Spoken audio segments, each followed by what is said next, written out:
His Morning Crew with Rob, Allison, and Jim. I'm celebrating 11 years of marriage this year, and I know I'm the baby in the group. What's your anniversary this year that you guys are celebrating? 29 years in 2 weeks. Oh, Wow. I'm about 75 now. Yeah. You don't remember, do you? No, it's 28. Okay. Yes. Well, Ronnie and Brenda Ward are celebrating 50 years of marriage. They figured they'd just go out to dinner, but then their daughter showed up with blindfolds and handcuffs, and she took them to a place where their love story began. You know where they met? In the parking lot of Hart's Drive-In in Union. He said, well, what are y'all doing? And, oh, boy, I wasn't doing anything. I just want to go. I want to go where you're going. So they took off their blindfolds, and voila, there they were at Hart's Drive-In to kind of relive that moment with all of their loved ones. They say 50 years haven't always been easy. It took a lot of prayer. And they say love is a choice, and sometimes you just have to work through it. Look at that. That is so cool. Good examples, too. Although I will say, if my kids ever came with blindfold and handcuffs, I don't know if I'd give in on that one. Well, you got a son in law enforcement, so he's got the He handcuffs does have the handy. handcuffs and the guns and everything else to go along with it. Yeah, I would step back from that myself, but I'm just not very trusting anyway. Ronnie did call his daughters weird, so lovingly. A good kind of Yeah. weird, right? Mornings with His Morning Crew. Dogs can be pretty smart. I have 4 at my house, and one of them's smart. Just one out of 4. Yes. Good odds. Was that you? No! I just wish he would teach the others. However, there's a dog that hangs out at the school in Colombia, it's in the country, and he actually observes the students come into the cafe or whatever and exchanging green paper for cookies and stuff like that. So the dog's thinking, okay, green, I gotta get something green. He came in with a leaf in his mouth. A large leaf, like the size of money. Okay. And came up to the counter and handed it to the worker there, and they gave him a cookie. All right. No way. It's true, Allison. So smart. And he's been doing that for years. How cute. He's been saving leaves. I think that this dog has proven that dogs are not colorblind. Yes. If he gets something green every time, right? Yeah, pretty much. I think. I didn't really ask him. I didn't have a chance to talk to this dog. Well, you should have interviewed the dude. Yes, I should have. But I think if he gets a leaf that had already died and it's turned brown, it's half of $1. Oh, So he okay. just gets half a cookie. But they always do that, and they limit it to 3 a day. They don't want to get greedy At least they have their boundaries, or huh? go broke. More than just pretty I voices. stumbled across this inspiring Instagram account, The Baxter Boys. It features photos of 2 brothers. Their names are Byron and Blake. And Byron is a beautiful boy. He was born with osteogenesis imperfecta, which you might know as brittle bone disease. But they just put up this video of him worshiping. Listen to this. Here we go. Let's do it. Waymaker, miracle worker, promise keeper, light in the darkness. My God, that is who you are. Oh, doesn't that just give you chills? Waymaker, miracle worker, promise keeper, light in the darkness. My God, that is who you are. Bravo to his mommy, right? Yeah, and putting that into his life and his hands raised and everything as he's singing along and praising like that. That is so cool. So sweet. And he's so happy. Oh, my goodness, what an inspiration. It reminds me of Jim. Always happy.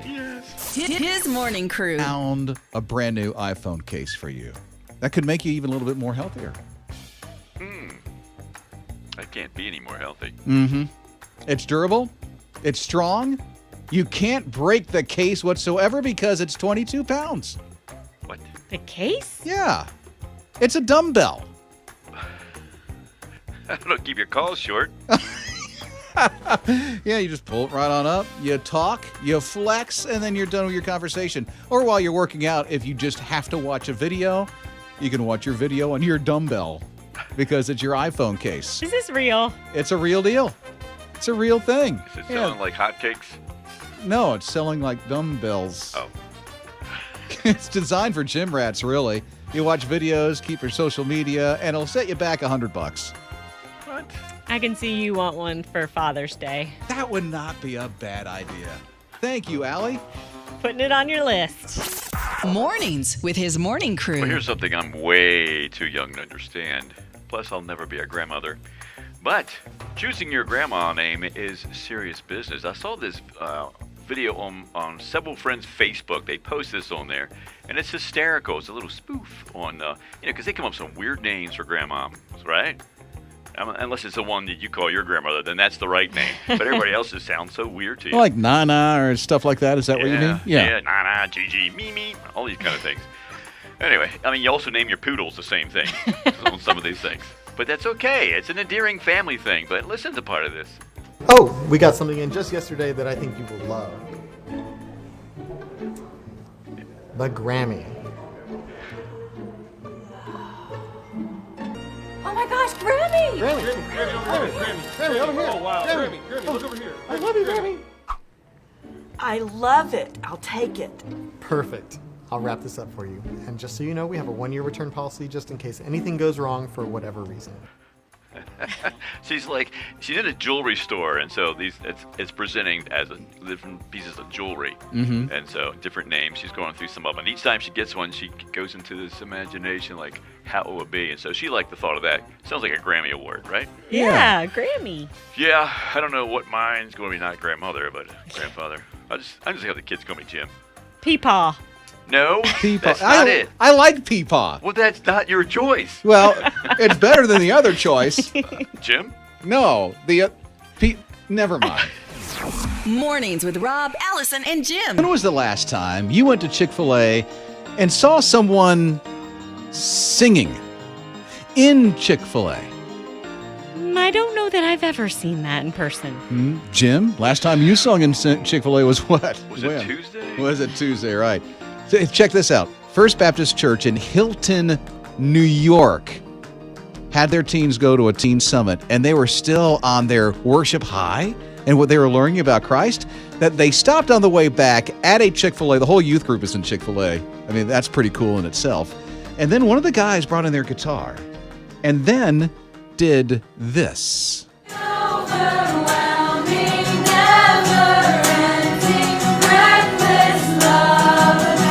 They're singing Reckless Love, the whole youth group in Chick-fil-A.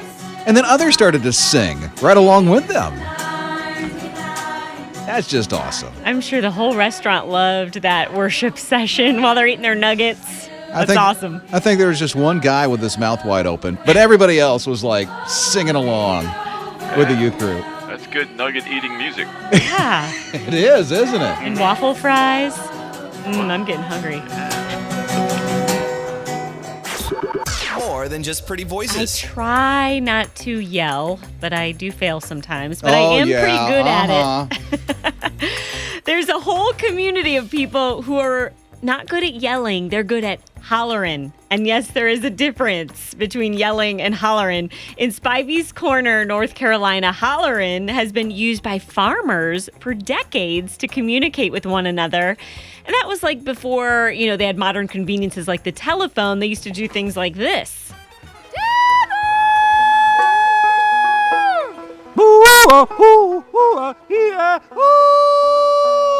Hollering is an important piece of culture in this region because it helps us remember our past. We can also appreciate the modern conveniences we have today. Hollering is part of simpler times, and it's just something that we need to treasure because we need to know our history. I did not realize this, but there are 4 types of hollers. Really? Okay, so you're going to take Hollerin' 101 right now. Oh, let's do it. Number 1, functional. It serves a purpose. 2, communicative. It communicates a message like good morning. 3, distress. You need help. I feel like Jim Mann would be good at the distress one. Or 4, expressive. You're just having fun. So those are the 4 types of hollerin'. So how would you do the expressive? Are you going to do one for us? If you're just having fun, I would go, yeah. That would be mine. Wow. Okay, now Jim, demonstrate the distress. Distress. I'm from the north, Yeah. We have smoke signals and stuff like that. We didn't holler at each Come other. on, try it. Come on. What would a distress call? Step into the sandbox and play. Distress? Yeah. Like that. Wow. Call the cops. Mornings with Rob, Allison, and Jim. Producer Jim Mann, who loves to tell you, because of his strong feeling for cats, a cat story. Yeah, little Sierra. She's 10 years old, and she got a cat just a few weeks ago. But the sad part is, the little cat is missing. She named it Peppercorn. Isn't that a cute name? That is Peppercorn. cute. But Peppercorn took off. Sad. I know, it's very sad for little Sierra. So, and she didn't have any pictures of the cat yet because it was still pretty new. So, well, this is what she told her mom. She comes in and she says, I'm making a poster. Oh, yeah, okay. So, she makes this poster. And it's so darn cute. It's not your typical cat poster. What is it? It's a little pencil drawing of a cat's face, which obviously is not that accurate. But she put it on there, it's skittish with green eyes, which, everyone will pick up on that one. Isn't that cute? She just did little hand-drawn poster, little flyers, which she handed out in the neighborhood. So I'm sure that cat's going to show up soon. I hope so. Yeah, as of right now, Peppercorn is still missing. And maybe she has a future as a sketch artist. Yeah. Yeah, because I'm sure that's what that cat looked like when I see that picture. What kind of cat hangs out in your house? House cat. What kind of cat hangs out in the alley? Alley cat. What kind of cat is a chocolate candy bar? Hit it, Jim. Kit Kat. Yeah. Hey, what kind of cat are you? What kind of cat are you? Tell me true. What kind of cat are you? I'll give you those clues. Yeah. What kind of cat are you? There's my whiskers. Mornings with his morning crew. I'm feeling pretty buff after this arm workout challenge I've been doing. I'm Allison along with Rob and Jim, or his morning crew on his radio. Well, it's been kind of different because you've been doing push-ups and mountain climbers and Plank ups, those plank are the worst. ups. That's when you're in a plank and you're down on your elbow and you go back up and then back down on your elbow and go back up. I mean, she's been pretty serious. She's got rock hard arms now. Woo! It's amazing. And a very strong core. Jim, on the other hand, I don't know. I'm one big sponge. Manville, one big sponge. I don't know. It's not it right. Okay, Manville is a fitness trainer. I'm not talking about Jim Man. I'm talking about a guy by the name of Manville. He lives in Armenia. He got into martial arts when he was 10. He served in the military, and now he holds a record in Guinness for the most handstand push-ups. Handstand push-ups. Not your normal everyday push-up when your feet are on the ground. These are handstand push-ups. Your legs are in the air? Yes. Straight up. Straight And you're doing up in the push-ups. air. How do you even balance? This guy does it. And he did it pretty well. In 1 minute, he did 37. He set a world record. What? How many can you do? None. Oh, I'm sure you could. Okay, I get to brag on my dad here. He doesn't do it now at 96, but in his 40s, he used to do this in the living room. Walk across the living room on his hands and stop and do the push-ups. You're No kidding way! me. I don't take after him. I want to be like Jim's dad. Okay, Dad. His morning crew. His morning crew with Rob, Allison, and Jim. Jason Brown was at the top of his game as a football player. He played for the Baltimore Ravens. I know you like that, Jim. And the St. Louis Rams. But 6 years ago, he prayed a prayer. And he asked God if he was supposed to continue his career in pro football. God said, don't do it. I've got something bigger and better in store for you. And I'm like, all right, God, well, what is it? And then he shared that it's farming. It's agriculture. And I'm like, really? Stepping out in faith, Jason sold his mansion and he bought a 1,000-acre farm in Franklin County. It's called First Fruits Farm. And he's doing an amazing job of growing food to feed the hungry in his community. And something amazing happened the other day when he was out and about, and a woman came up to him to share how much he's helped her.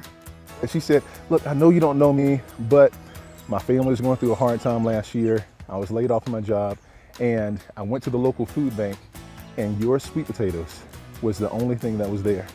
And she said, I took them home, prepared them about 5 different ways. My kids got tired of eating sweet potatoes, but you know what? They didn't miss a meal. Sweet potatoes are good. I love them. And they're a staple at this farm, as well as tomatoes and cucumbers, peppers and squash. But Jason's actually really excited about his crop of muscadine grapes because they have cancer-fighting properties and they're native to North Carolina. He planted them back in, I think he said 2013, but it takes a few years to get those things going. So he's finally going to have those muscadine grapes. Isn't that incredible? The way that he switches, I don't want to call it a career, but from football into being able to do what he does with farming, to help people. That's his whole mission in life now. So cool. From the football field to a way different kind of field. See, that's what happens when you play for the Baltimore Ravens. You can hear God. Yeah. Can you tell Jim is proud from where he was born? Yeah.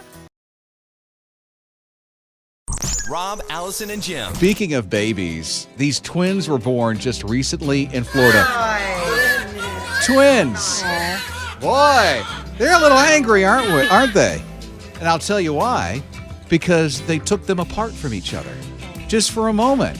And then when they put them back together with skin-to-skin contact, the babies got really quiet. Listen to this. The nurses put them together and then they take them apart again. And yeah, listen to this. And that's something. That is amazing. They obviously have a special bond. They do. A very special bond. They've been together for 9 months. And they're like, hey, don't take us apart. We're bros here. And so here's the thing. Dad, of course, captures the whole thing. He posts it on Facebook. Over 5 million views of these two little twin babies and all their cuteness. Oh, so they're probably going to stay in the same crib now because that means less crying. Yes. Let's keep them together all the time. Yeah, Everything. It's cute now. Hopefully it won't last, throughout their lives because that'd be awkward.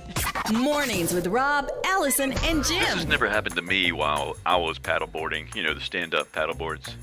I'm always out there. Yeah. Wave. Wait, have you even done a paddleboard, Jim? Oh, probably. Okay. With all the adventures I have, I'm sure I did. Anyway, there's a guy, 56-year-old man. He's paddleboarding towards the waves, on the beach kind of thing. And a pod of dolphins were seen in the waves as the wave was cresting. There's all these dolphins coming at him. And dolphins are very friendly.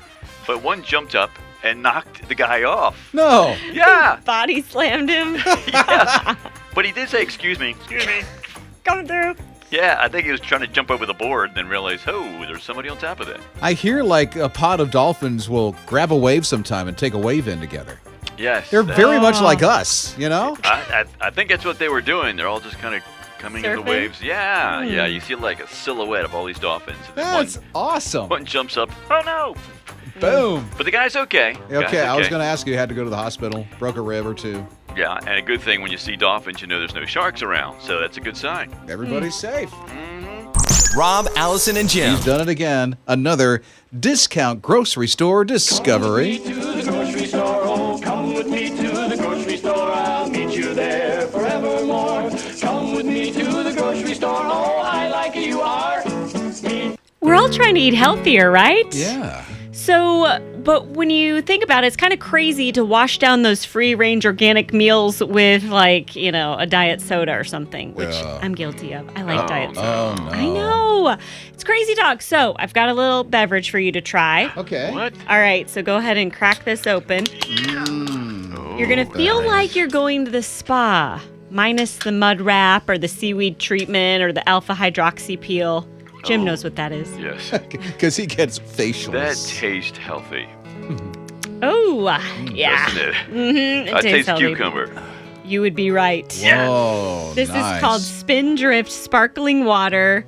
It's supposedly the first sparkling water that has real squeezed fruit. And the box says that there's 1/3 of a real cucumber into this 4-pack of sparkling water. I would say yes. Yeah. Ugh.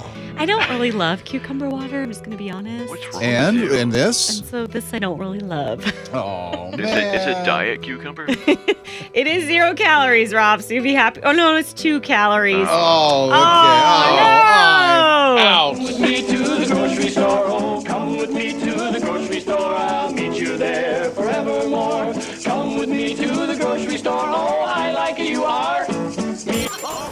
Okay, that's it. mornings with his morning crew. Trampolines can be a lot of fun. We had one when our kids were smaller, and we spent hours out there bouncing or just laying there and looking up in the sky. And Rob, I know you've got a trampoline now. It's a lot of fun. It is. A lot of exercise. And Eli asked me to jump on that thing every day. It's a daily experience. Yeah, and some families, they just don't have trampolines. I don't know whether they just can't afford it or whatever, but there's this one family that didn't have one. So their poor little kid had to jump on their Mercedes C180. That's quite the expensive trampoline. Yes. I don't think it's because they couldn't afford a trampoline when they got a car like that, but a neighbor was kind enough to video their little child jumping up and down on the hood of this expensive car, and then he would go up to the roof of the car and slide on down and jump some more. And apparently no one was watching him at the time because they probably wouldn't let him do that. Yeah, right. But if they're on the internet, they'd be able to see that their child is jumping on their trampoline. Isn't that fun? Oh, this evokes so many emotions inside of me. You probably do that kind of stuff, don't you? Well, first of all, why is the neighbor filming it and laughing? They must not really like this person. Yeah, they don't get along. If they're not going to tell the kid to stop it. And secondly, the kid should know better, right? Apparently not. Rob, Allison, and So Jim. Jessica Halen, she just got engaged, and this is such an exciting time of life. She was at the beach, and then she went out to eat afterwards, and she was at the restaurant, and she looked down at her hand and realized her engagement ring was not on her finger. Oh, get out. No. I know. So she frantically went back to the beach, but it was already dark. So, I mean, the odds of her finding that ring in the beach were pretty slim. A police officer spotted her wandering on the beach and offered to help. And it turns out that police officer had just gotten engaged himself earlier that day. So the pair searched for hours, came up with nothing. They called it a night. Jessica went home. She had no idea that Officer Girardi went home and got his metal detector and then went back to the beach. And at 4:30 in the morning, Jessica got a message from Officer Girardi. I just saw my ring there lying on like a piece of granite. I guess it was like his kitchen or something, like his kitchen counter. And he just said, out of all the officers that you could have asked that day, you know, you picked the one who got engaged. And of course, since he had just gotten engaged, he knew how much that ring meant to her.